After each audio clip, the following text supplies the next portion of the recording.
Hi guys! Tayo ay mag-i-exercise, no? Ngayon ay Saturday. It's snowing here again in our place in Montreal. So, ito na lang ay mag-exercise dahil medyo masakit-sakit din ang ating mga tuhod. Masakit po ang aking tuhod, no? Kaya ngayon ay mag-try ako na maggagawa ng exercise once a day or morning or in the afternoon. I-try ko kung maayos, ang pakiramdam ko po ay magiging maayos dahil ito po ay uh, chronic disease na po daw ito, sabi ng doktor. So, ngayon ay mag-try tayo na gagawa ng exercise na mag-move po yung ating ang ating katawan, no? So, ito, nandito ako sa isang channel na ipapalo ko itong mga exercise na gagawin. So, ito po yung mga pilo ko nandito sa ating rocking chair. So, lalagay ko lang natin dyan. At i-clear ako natin yung ating place na kailangan mapag-exercise. Okay? So, ipapalo ko natin itong exercise dito nakita ko sa white tip.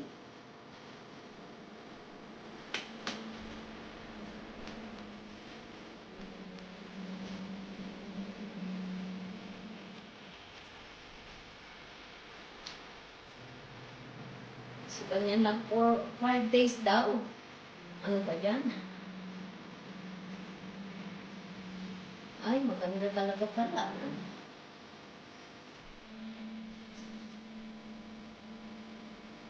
Kailangan mabilis pala. Pabilis at Zumba, pang Zumba. Ito yung workout.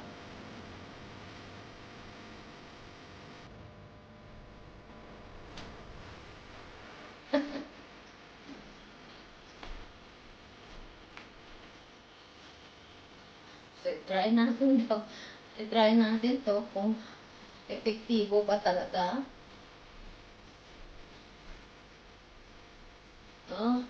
Masakit din sa baywang.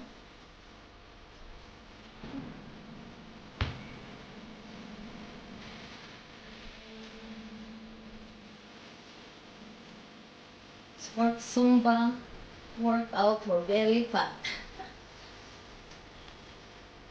Ito mga belly natin dito. Ito ang problema.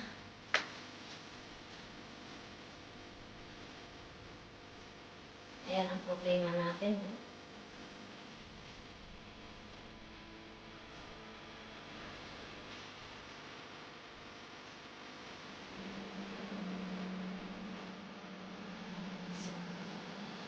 Try natin na itong mga exercise na ito.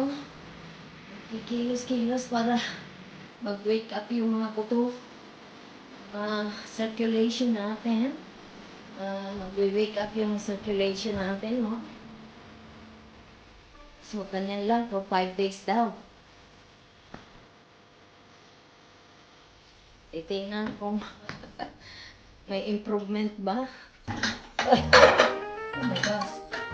Nangahulog.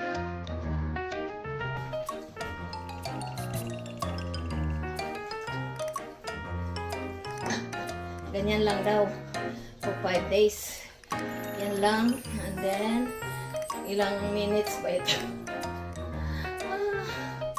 Mga sumba-sumba na ito. Pwede na magsumba sa loob ng bahay. Hindi na lalabas, pupunta doon sa kung saan-saan ang community. Tapos, magkayayaan po na kakain sa labas. Useless lang din ang pagsusumba nyo pag kakain din sa labas.